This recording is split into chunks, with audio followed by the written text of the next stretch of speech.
bose bampamagara boss. Je ndi boss. Ndi umukire.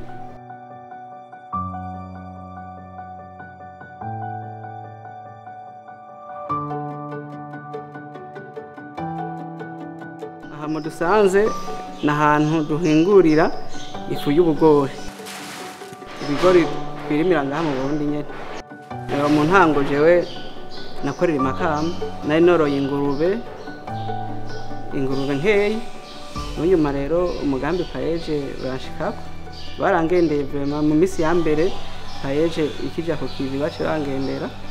Umuyobozi w'ikigo Paeje arambarira yuko bazonka mu mashine akora ibiryo by'ibitungwa, kubera haba jewe n'abandi borozi bo mu karere hari ikibazo cyo kugaburira ibitungwa byabo.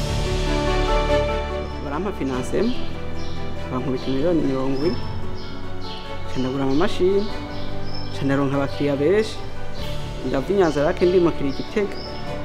Rero niho nagenda ndakura gushika nahangeze uyu munsi. Ikintu mubona nico cavuye mu kuntu nagenda dandaza mugo umutahe nawe hawe na Paeje. Zine nayiguze miliyoni 230. Financement ya Paeje nayo yakoresheje mugo sino kugenda kwa kayini, ubu naka ingurane mu ibanki ndayigwatiriza ikintu kandi ico kintu ni Paeje amafaranga bakamba kandi miliyoni. Iyi zine ni izine yo ku rwego rwo hejuru.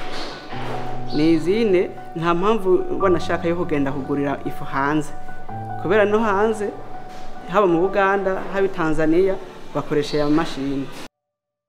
Igihe ufise imashini hingura neza ikora neza, tukaba dufise ibigori, je numva impamvu bagenda kurondera n'ibigori hanze. Rero imashini ni imashini ikora byose, gusa ikoresha abakozi bakeya. Sondoma yise nkura ngaha cyane yitwara kuri nduruganda rukora ibiryo by'ibitungwa. Hama iyo sondoma yise nishifasha n'ayandi ma product kongeramo akavamwo indya nziza z'ibitungwa.